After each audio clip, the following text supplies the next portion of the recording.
Tonight on KMFM, 3 presenters, a team of ghost experts, a historian, and a talented medium will attempt to communicate with the spirits that reside in Fort Amherst, Chatham, one of the most haunted places in the UK.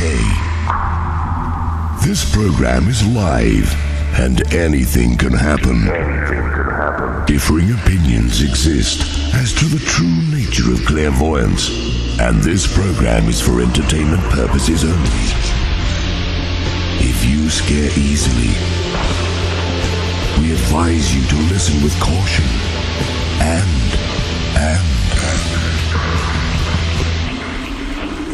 with the lights on.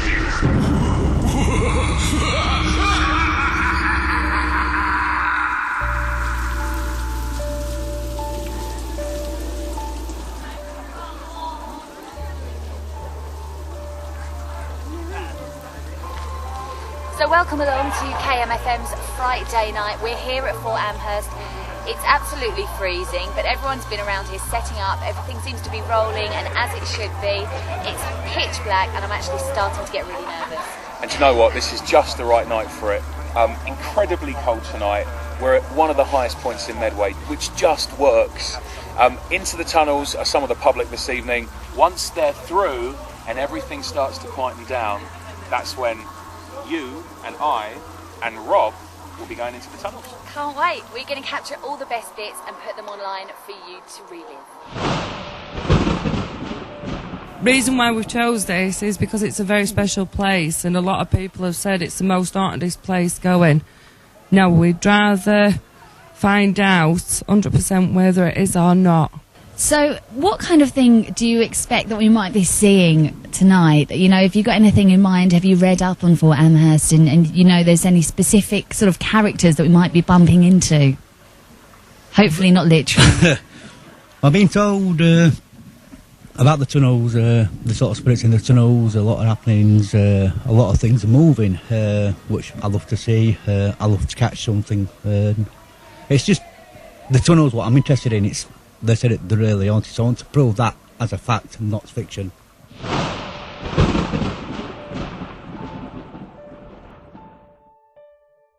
Without doubt, one of the places that I and certainly 99.99% of the fort's volunteers and staff refuse to go is an area that I'll be taking you to a little bit later on. Now, very unpleasant. Why is that? Regardless whether it's during the day or at night, people, when they have gone in there, they felt very uncomfortable. They've gone halfway down into the building.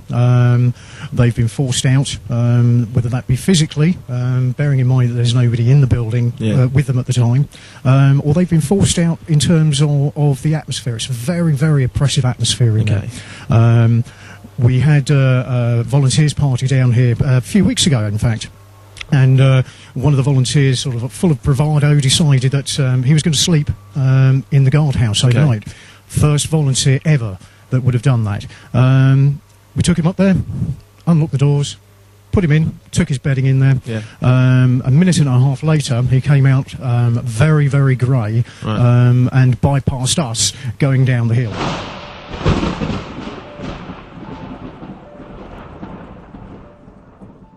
Earlier on we were talking about you. You said that you had some kind of feeling of either something or someone was here tonight. Can you tell us more about that? All I got was from the moment that we got here, and even before that, we actually started it. We had a quick conversation with Ollie this morning, not on air, but off of air, and it was Margaret and Frank. There's something about a Sally Port. I don't know what Sally Port is, but I know it's something to do with this place. But Margaret is down there, and she's a big influence down there. Frank is down there. Frank's looking for something. I don't know where he's looking. He's lost something, but he's got to find something. And I believe they're connected all together. There was another name, which was Vincent. I still haven't got anything else with Vincent, but I do know there's children around here. There's a lot of children, and they're not like the normal children of today. These children have been beaten, and I mean beaten.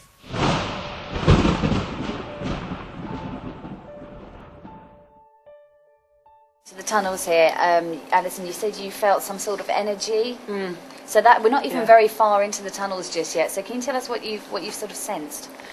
There's an energy that's bad down that side, which is behind us now. There's also a little girl and a little boy that is actually little girls running about in between us.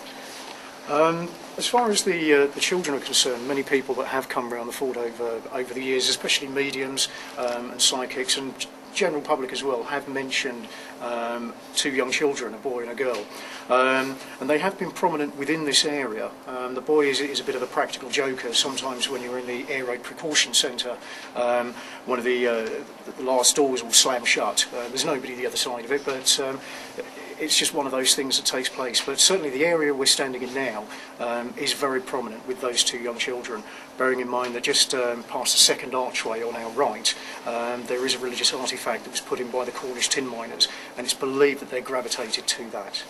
Right. So you just mentioned this. We've also got some guys here with equipment, electrical equipment. Can I talk to you first? What's your name?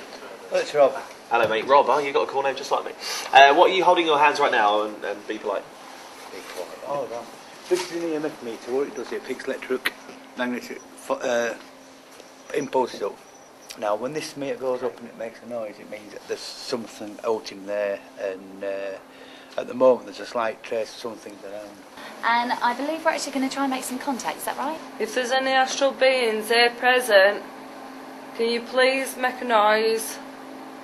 Come and speak to us. Come and communicate with us. If there's any little children here, come please play with us. Come play around us. Touch any one of us. Make yourselves be known to us.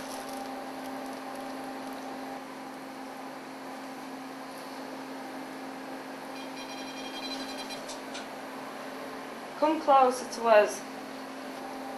Let us know, let one of these people know that you are here.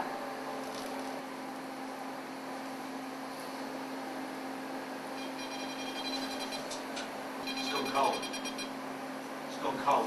Very cold. It's gone cold over there. Very cold over here. And that, Can anyone feel that? is where Richard puts us. Right behind us. Right, do you want to move forward with this, Rob? If we can clear some space, please.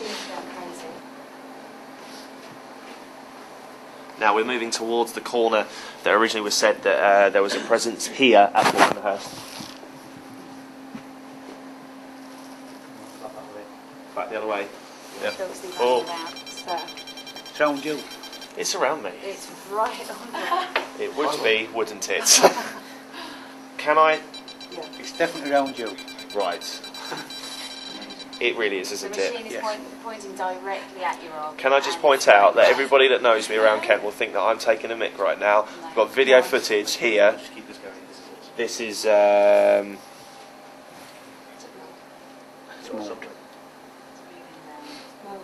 God, that's really cold. What's with the letters in the brickwork? Letters in the brickwork. Letters in the brickwork. Not only do we have religious artefacts, now the Cornish tin miners at that time were very religious people, and they felt at that point, although they were experienced miners, they were digging down to the devil. Yeah. So for good luck, they used to touch down here. Okay, the two names, Julian, I don't know where that's come from, but Charles is the little boy. Charles is the little boy. Hello, Ollie. Before touching that, the initials would be, I don't know if it was an H or an N. It's very, very similar. Hang on there a minute, because I'm just going to confirm one of my tombstones. Right, the closest we've got to that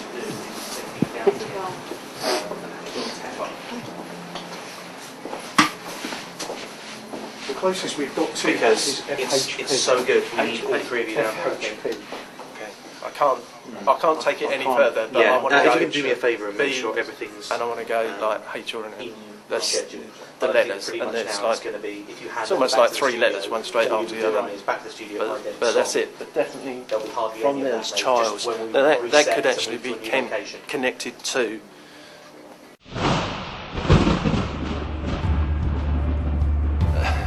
I'm feeling as though I'm sort of stranded. I'm sort of strung up, but I'm strung up and I'm broken. We know that something's going to happen, and we're just in eager anticipation, if not in trepidation, to find out what it's going to be. What's going to happen?